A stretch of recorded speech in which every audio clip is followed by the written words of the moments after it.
یہ کہانی ہے مکہ کی تپتی ہوئی وادی شیب ابی طالب میں میسور بنی ہاشم کی۔ یہ کہانی ہے اس بھوک، مصائب اور مظالم کی جس سے نبی کریم صلی اللہ علیہ وآلہ وسلم گزرے۔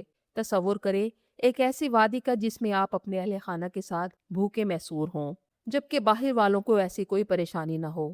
یہ وہ جگہ تھی جہاں بچے بھوک سے بلک رہے تھے، مائیں شدید کرب میں تھیں کیونکہ وہ انہیں چپ کرانے سے قاصر تھیں۔ نہ ہی انہیں کچھ کھانے کو ملتا اور نہ ہی بچوں کو کھلا سکتے تھے۔ لوگ نڈھال تھے، زندہ رہنے کے لیے خوراک یا تو درختوں کے پتے تھے یا زمین سے ملنے والا جانور کی کھال کا سوکھا ٹکڑا۔ نہ کوئی اپنی بھوک مٹا سکتا تھا اور نہ دوسروں کا پیٹ بھر سکتا تھا۔ ایک ہی وقت میں یہ دو ناقابل برداشت بوجھ، یہ تمام مصائب اور ظلم و ستم نبوت کے 7ویں سال پیش آئے۔ مکہ کی اس گھاٹی نے مسلمانوں کو بھوک سے تڑپتے دیکھا، لیکن ایسا کب تک چلتا؟ 2 دن، 4 دن، ہفتہ، مہینہ؟ بالکل ایسا نہ تھا۔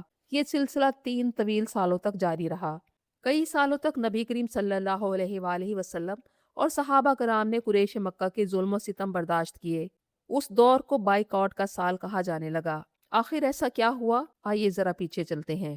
نبوت کا 7واں سال تھا اور مکہ کے بت پرست اسلام کو پھیلنے سے روکنے کی تمام کوششیں کر چکے تھے، لیکن ان کے تمام تر ظلم و ستم کے باوجود مسلمانوں کی تعداد بڑھتی ہی جا رہی تھی۔ ان کی ہر چال ناکام ہو رہی تھی۔ وہ حبشہ ہجرت کرنے والے مسلمانوں کو واپس لانے میں بھی ناکام ہو چکے تھے۔ اور پھر جب نبی کریم صلی اللہ علیہ وآلہ وسلم کے چچا حضرت حمزہ رضی اللہ عنہ اور حضرت عمر رضی اللہ عنہ نے اسلام قبول کیا تو قریش مکہ کی پریشانی مزید بڑھ گئی۔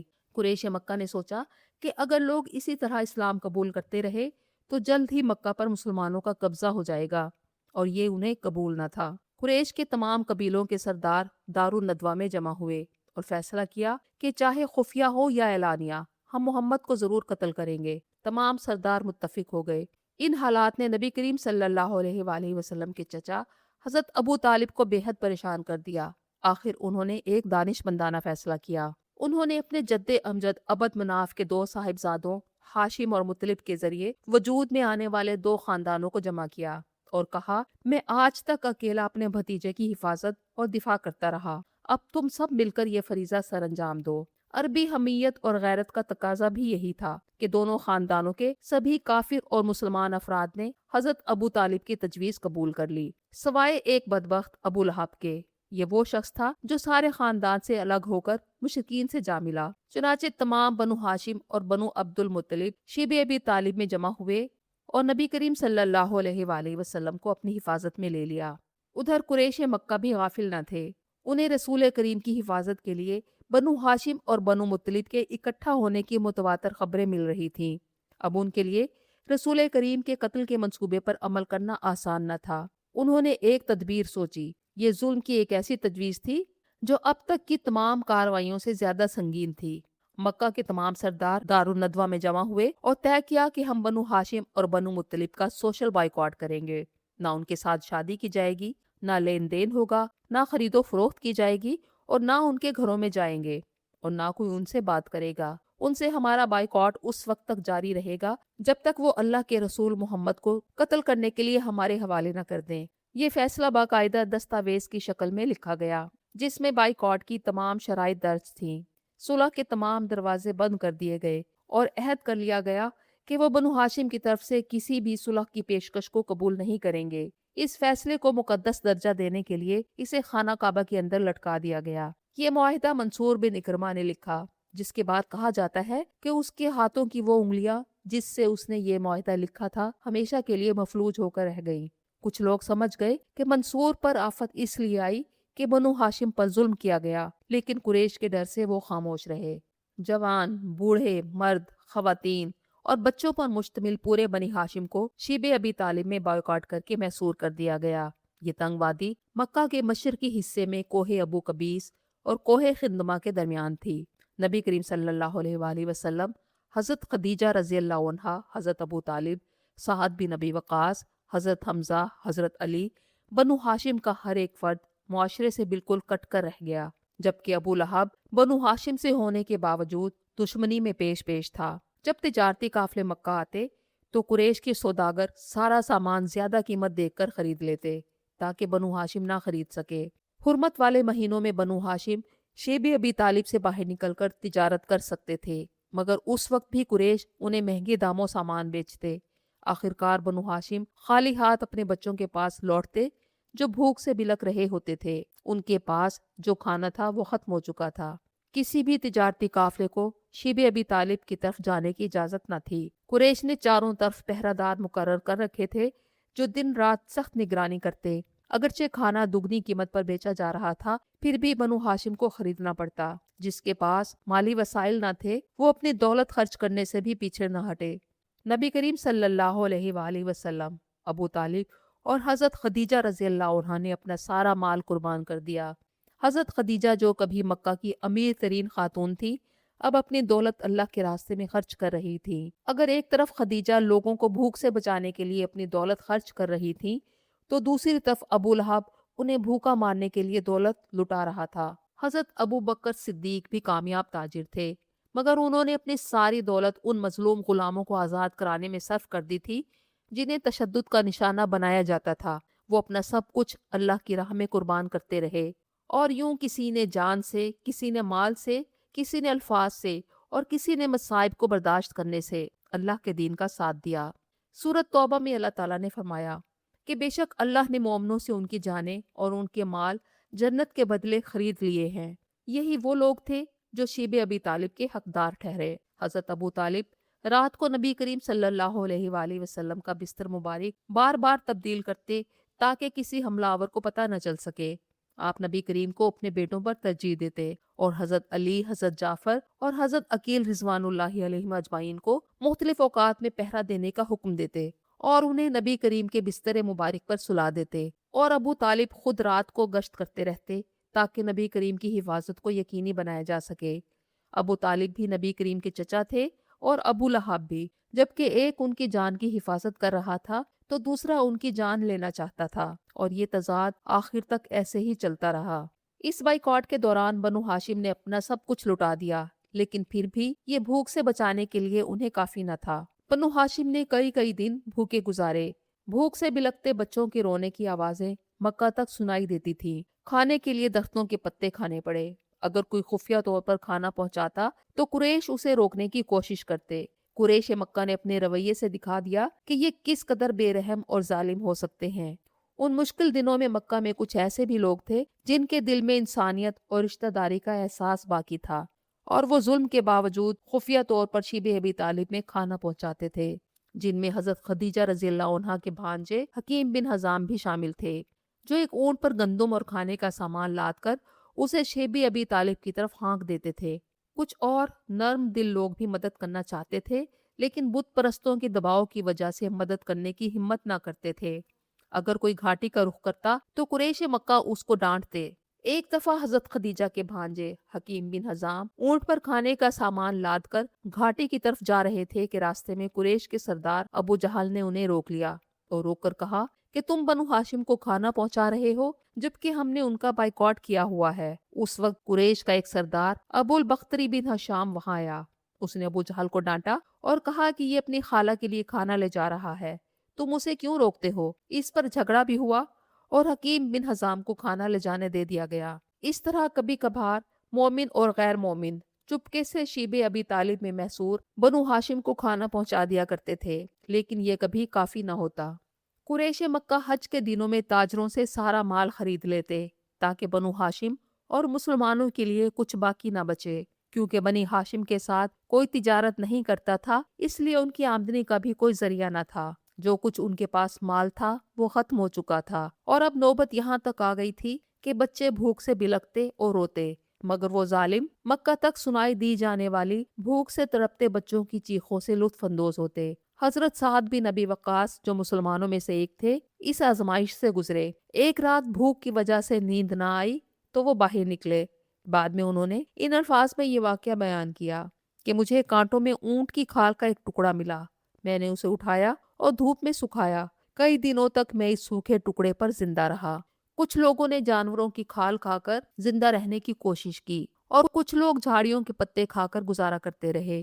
بھوک اور مصائب کے 3 طویل سال اس طرح گزر گئے۔ مکہ میں کچھ ایسے لوگ بھی تھے جن کا ضمیر زندہ تھا اور وہ اس معاہدے کے شروع سے ہی خلاف تھے اور انتظار کر رہے تھے کہ کوئی اس معاہدے کے خلاف پہل کرے، اور یہ پہل بالآخر 5 آدمیوں کے حصے میں آئی۔ ابو البختری، مطعم بن عدی، حشام بن عمر، زبیر بن ابو امیہ اور زمعہ بن اسود، یہ 5 لوگ اکٹھے ہوئے اور ایک منصوبہ بنایا کہ اگلے دن وہ کعبہ میں اس وقت جائیں گے جب وہاں رش ہوگا، اور ہر ایک الگ الگ کونے میں کھڑا ہو جائے گا اور ایسے ظاہر کریں گے جیسے وہ ایک دوسرے سے بے خبر ہیں، اور مختلف اطراف سے وہ آوازیں بلند کریں گے اور اس ظالمانہ معاہدے کو ختم کرنے کا مطالبہ کریں گے۔ اگلے دن وہ 5 کعبہ گئے اور ہجوم میں مختلف جگہوں پر گھل مل گئے۔ زبیر بن ابو امیہ نے سب سے پہلے آواز اٹھائی کہ اے قریش، کیا جو ہم کر رہے ہیں وہ کسی انسان کو زیب دیتا ہے؟ ہم تو ہر نعمت کے مزے لوٹیں، اور بنو ہاشم تباہی کے دہانے پر ہو۔ کیا تمہیں یہ گوارا ہے؟ اس معاہدے کو ختم ہو جانا چاہیے۔ پھر زمعہ بن اسود بول اٹھا کہ یہ سچ کہہ رہا ہے، جب یہ تحریر لکھی جا رہی تھی ہم اس وقت بھی راضی نہ تھے۔ اب اس ظلم کو ختم ہو جانا چاہیے۔ ایک ایک کر کے سب نے اس ناانصافی کے خلاف آواز بلند کی۔ لوگوں کا ہجوم بڑھتا گیا اور اس معاہدے کے خلاف اعتراض کی آوازیں بلند ہوتی گئی۔ ابو جہل نے کہا کہ یہ سب منصوبہ بندی ہے اور بات ٹالنے کی کوشش کی، مگر کسی نے اس کی نہ سنی۔ اس احتجاج نے معاہدے کی ساکھ کو نقصان پہنچایا اور یہ بائیکاٹ کے خاتمے کا اہم موڑ ثابت ہوا۔ لیکن جس واقعے نے اس معاہدے کو ختم کیا وہ ایک معجزہ تھا۔ اللہ کے حکم سے ایک کیڑا اس معاہدے کے صفحے پر بھیجا گیا جو کعبے کے اندر لٹکا ہوا تھا۔ اس کیڑے نے سارا صفحہ کھا لیا سوائے لفظ بسمک اللہم کے، کہ اے اللہ تیرے نام سے شروع۔ حضرت جبرائیل علیہ السلام نے رسول کریم صلی اللہ علیہ وآلہ وسلم کو اس کی خبر دی۔ آپ نے فوراً یہ خوشخبری اپنے چچا ابو طالب کو سنائی، اور جیسے ہی ابو طالب نے یہ سنا، انہوں نے بنو ہاشم کے نوجوانوں کو جمع کیا اور قریش کے سرداروں سے ملنے گئے۔ پھر انہوں نے یہ تجویز پیش کی کہ میرے بھتیجے نے بتایا ہے کہ اللہ نے اس صحیفے پر ایک کیڑا بھیجا ہے جو تم نے کعبہ میں لٹکایا تھا۔ اس نے اللہ کے نام کے سوا سب کچھ کھا لیا ہے۔ اس نے ظلم، قطع رحمی اور بہتان کے سارے الفاظ مٹا دیے ہیں۔ تم لوگ چاہو تو دیکھ لو، اگر میرے بھتیجے کی بات سچ ہے تو اس ظلم اور زیادتی کو روک دو، لیکن اگر یہ بات سچ نہیں ہے اور وہ جھوٹ بول رہا ہے تو میں خود اسے تمہارے حوالے کروں گا۔ پھر چاہے تم اسے مارو یا چھوڑو، اختیار تمہارا ہوگا۔ اگرچہ قریش نے ان کی بات کا یقین نہیں کیا، انہیں یہ ڈر تھا کہ یہ کہیں سچ نہ ہو۔ پھر ابو طالب نے وعدہ بھی کیا تھا کہ اگر خبر جھوٹی نکلی تو محمد کو ان کے حوالے کر دیا جائے گا۔ چنانچہ وہ تیزی سے کعبہ کی طرف بڑھے۔ ہمیشہ کی طرح دروازے پر تالا تھا۔ انہوں نے اسے کھولا، اندر گئے اور دیوار پر لٹکے صحیفے کو دیکھا اور جان لیا کہ اللہ نے ایک بار پھر اپنے رسول کو جھوٹا ثابت نہیں ہونے دیا۔ اپنی آنکھوں سے انہوں نے وہی دیکھا جو ابو طالب نے بیان کیا تھا، مگر حیران ہونے کے باوجود انہوں نے اسے معجزہ ماننے سے انکار کر دیا اور کہنے لگے یہ بھی جادو کے سوا کچھ نہیں۔ اس واقعے کے بعد لوگوں میں اعلان کر دیا گیا کہ معاہدہ منسوخ ہو چکا ہے اور بائیکاٹ ختم ہو گیا۔ تقریباً 3 سال کے اس بائیکاٹ کے دوران نبی کریم صلی اللہ علیہ وآلہ وسلم جب حرمت والے مہینوں میں شیب ابی طالب سے باہر نکلتے تو حج کے موقعوں پر قبیلوں کے پاس جاتے اور دعوت اسلام دیتے، عکاظ، مجنہ اور ذی المجاز کے بازاروں میں جا کر دعوت دیتے اور فرماتے کہ اے لوگو کہو لا الہ الا اللہ، تم کامیاب ہو جاؤ گے۔ انہوں نے اپنے صبر، استقامت اور جد و جہد سے کئی دلوں میں ایمان کے بیج بو دیے۔ جنہوں نے حق کی آواز کو پہچان لیا اور وہ ایمان لے آئے، جبکہ جنہوں نے اپنی آنکھیں بند کر لی وہ اپنی دشمنی میں آگے بڑھتے رہے۔ بائیکاٹ کے خاتمے کے بعد نبی کریم صلی اللہ علیہ وآلہ وسلم نے سکھ کا سانس لیا، لیکن ابھی ایک اور آزمائش شروع ہونے والی تھی۔ نبی کریم صلی اللہ علیہ وآلہ وسلم کے چچا ابو طالب سخت بیمار پڑ گئے۔ جب نبی کریم صلی اللہ علیہ وآلہ وسلم نے اپنے چچا کی حالت کے بارے میں سنا تو انہیں شدید صدمہ ہوا۔ حضرت ابو طالب نے ہمیشہ رسول کریم کا ساتھ دیا تھا، قریش کعبہ کے دباؤ اور دھمکیوں کو برداشت کیا تھا اور کبھی پیچھے نہ ہٹے، لیکن اب وہ اپنے آخری سفر پر روانہ ہونے والے تھے اور انہوں نے ابھی تک اسلام قبول نہیں کیا تھا، اور نبی کریم کے لیے یہ بات دل دہلا دینے والی تھی، کیونکہ آپ جانتے تھے کہ ایمان ہی ابدی کامیابی کی واحد کنجی ہے۔ آپ اپنے چچا کے بستر مرگ پر ان کے پاس رہے اور ہر ممکن کوشش کی کہ دیر ہونے سے قبل وہ اسلام قبول کر لیں۔ دوسری طرف مشرکین مکہ بار بار ابو طالب کے پاس آتے اور ان سے مطالبہ کرتے کہ وہ اپنے بھتیجے محمد کو دین کی دعوت سے روکیں اور کہتے کہ اے ابو طالب، تمہیں اپنے دین سے پھرنے کی کوئی ضرورت نہیں، جبکہ نبی کریم بار بار انہیں کلمہ پڑھنے کی دعوت دیتے رہے۔ آخر میں اپنی طرف اشارہ کرتے ہوئے ابو طالب نے کہا کہ میں عبد المطلب کے دین پر ہوں، اور چل بسے۔ اس وقت وہ 80 سال کے تھے۔ اپنے چچا کی وفات کے بعد نبی کریم صلی اللہ علیہ وآلہ وسلم نے اپنی زندگی میں ایک خلا محسوس کیا۔ 8 سال کی عمر سے نبی کریم ان کی کفالت میں تھے۔ ابو طالب ہمیشہ ان کے ساتھ کھڑے رہے اور شفقت اور محبت سے پیش آتے رہے۔ ان کی وفات کے بعد نبی کریم کچھ عرصہ گھر میں رہے اور باہر نہ نکلے۔ حضرت ابو طالب کی وفات کے بعد ام المومنین حضرت خدیجہ رضی اللہ عنہا بھی شدید بیمار پڑ گئیں۔ نبی کریم صلی اللہ علیہ وآلہ وسلم کے لیے چچا کی وفات کا غم ابھی تازہ تھا کہ بیوی کی بیماری نے آپ کو ہلا کر رکھ دیا۔ بائیکاٹ کے 3 سالوں نے انہیں بہت کمزور کر دیا تھا۔ حضرت خدیجہ رضی اللہ عنہا اس وقت 65 سال کی تھیں۔ دن بدن حالت بگڑتی جا رہی تھی۔ یہ رسول کریم صلی اللہ علیہ وآلہ وسلم کی عزیز ترین رفیقہ حیات کے آخری دن تھے، جنہوں نے 25 سال تک آپ کا ساتھ نبھایا۔ مشکل ترین وقتوں میں انہوں نے نبی کریم کو تسلی اور سہارا دیا۔ ہر خوشی اور غم میں آپ نے ہمیشہ انہیں اپنے ساتھ پایا۔ خواتین میں سب سے بہترین حضرت خدیجہ رضی اللہ عنہا 619 عیسوی میں 65 سال کی عمر میں انتقال کر گئیں۔ بعد میں نبی کریم صلی اللہ علیہ وآلہ وسلم فرمایا کرتے کہ اپنے زمانے کی بہترین خاتون مریم تھیں، عیسیٰ کی والدہ، اور اس زمانے کی بہترین خاتون خدیجہ ہیں۔